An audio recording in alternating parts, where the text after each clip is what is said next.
I'd like to introduce you today to Tarique Malik of Sunrise Realty. He works generally in the Dallas area, but he's got a world of experience and loves working with people. And Tariq, tell me a little bit about your story about when you got here to the States, what you got into to start with, and how you rode through the economy and all the changes you've seen. Because real estate does have its ups and downs, and so does business. So, how did it work out for you to bring you to where you are today, Tariq? Mike, that's a very interesting question. And as you know from my name and my early discussion with you, I am not fortunate like other people that were born and raised in this country. I moved to this country back in 1985, and my journey is not different than any other immigrant who came in this country, and he has readily everything available for him and family to enjoy this American life. I went through a long struggle. I was doing very good job in Pakistan, but when I moved to the United States, I have to start from the scratch. You don't want to name all those things that I have done in the United States Sure. because everybody knows what they have done in the past. Then gradually, with the time, with American experience and the help of my family, I started my business, and gradually, I reached to a level after some time when I was able to buy a GNC franchise business, which is my first American experience as a franchisee. So I ran that GNC business for a number of years in Austin, Texas, but I was not very fortunate to run this business for a lifetime. We got stuck by a very tragic thing in our history of 9/11. And I went, my business suffered heavily after 9/11 because Austin is mostly a computer savvy city after Silicon Valley. So Dell, IBM, Motorola, these companies, they were slicing hundreds of employees every month. So that was a big blow to my business in GNC.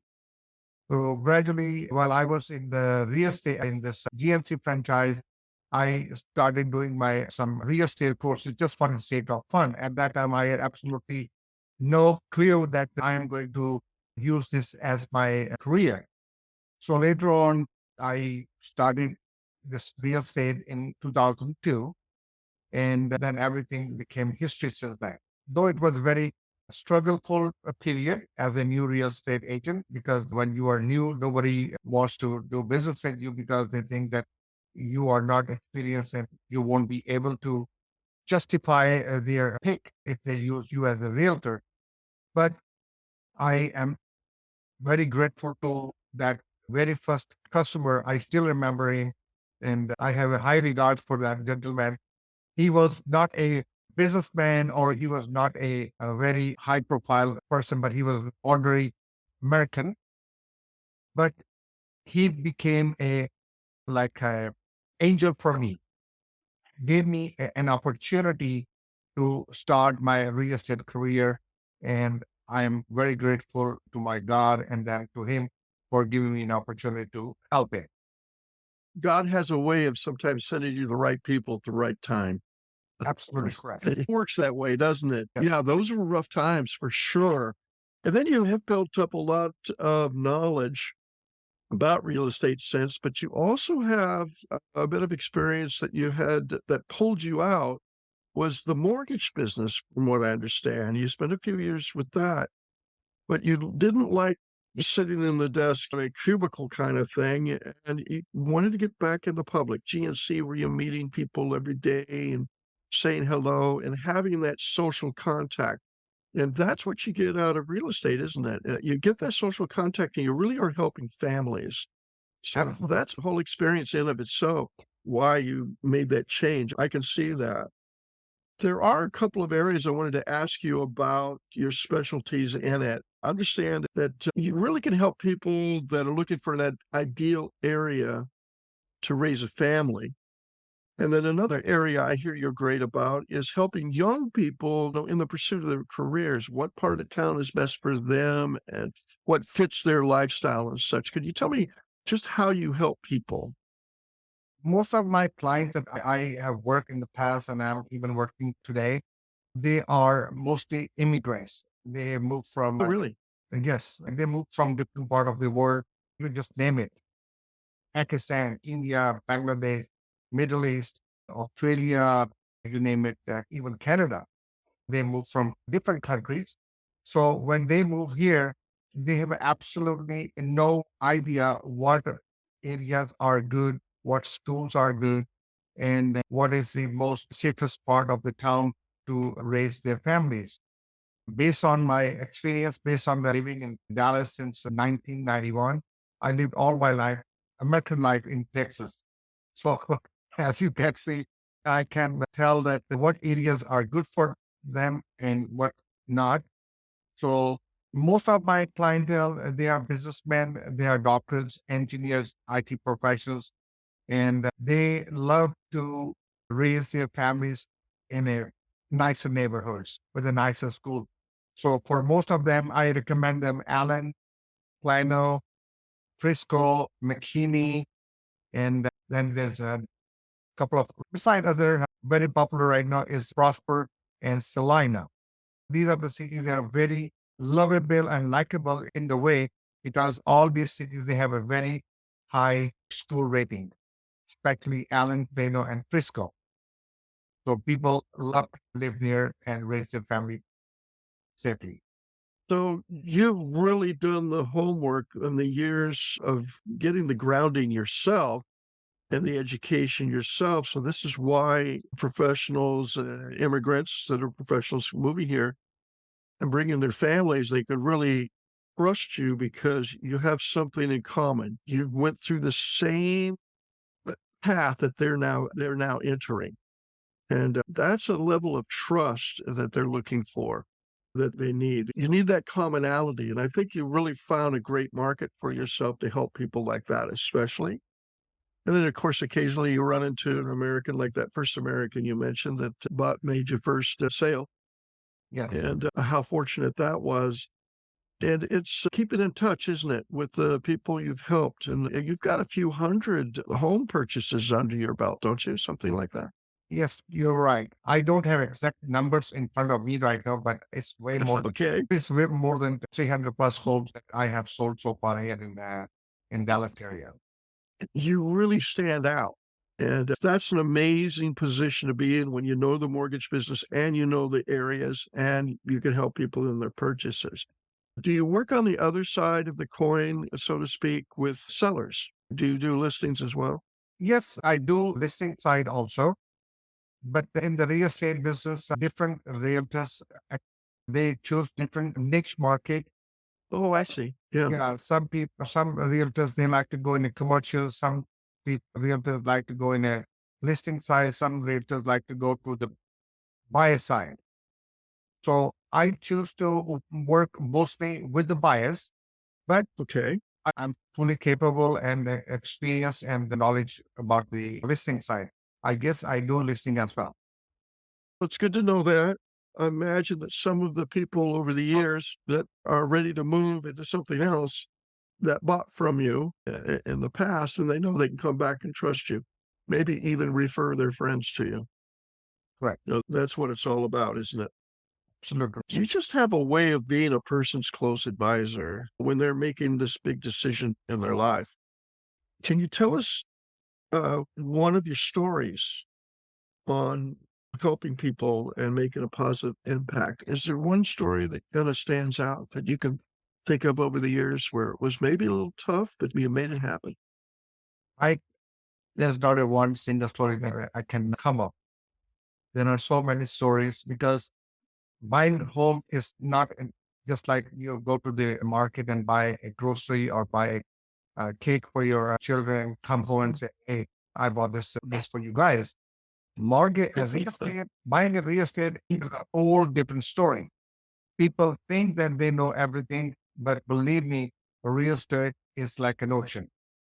The more you work in this industry, And every day there is a new thing that you come across and you think about this thing.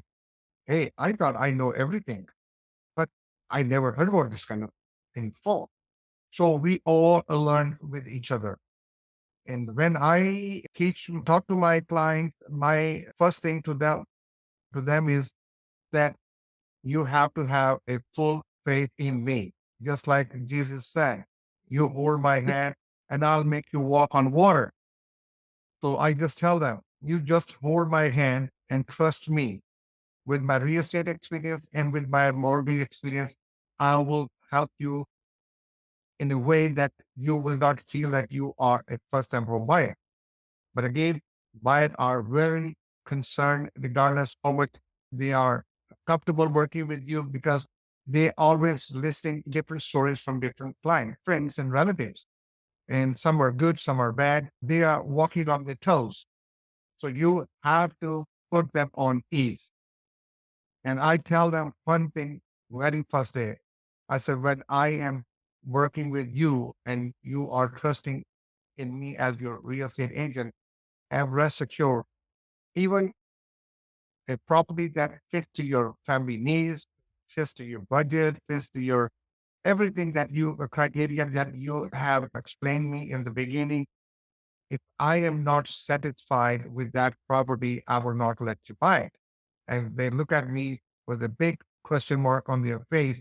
What do you mean by that? I tell them the reason being is if I think this property is good for myself and I like to raise my family in this house, I would recommend.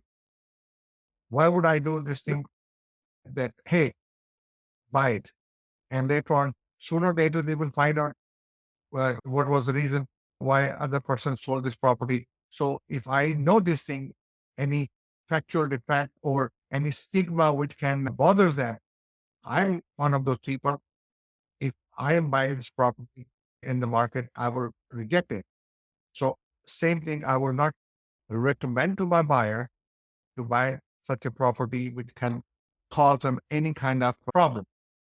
As far as the things is concerned that the families, those who have personal experience, one I remember very well is a family that they were buying a home through me and I was represent on the builder's purchase, a new purchase, and Oh, builder sat on their loan for 8 to 10 months because it was the slowest time of the year when their house came to a completion. And on the last days, builder dropped the ball on us that they cannot do the loan. And builder, they were after this house because when 10 months ago, when my client signed the contract, since then, the home prices have gone up. And plus all the upgrades that they picked because during the contract time or at the time of the contract, everything adds a value to the new home. And and let's for instance that was back in 2015, I think, when this happened. That house was $450,000 plus all the upgrades for $50,000. That home was easily $500,000. And now the same home gone close to 575. Builder was looking to sell that on a new price. And they give us only 10 days to turn around and close the deal. Otherwise, they have a buyer for this particular home. I always have a very good, dependable loan officer that I can trust. So I turn around and I got their loan done within 10 days. That's including the weekends. I turn around and builder representative was surprised. He couldn't believe that. He said, Malik, I was 100% sure that your buyer cannot get loan approved, but you have talked.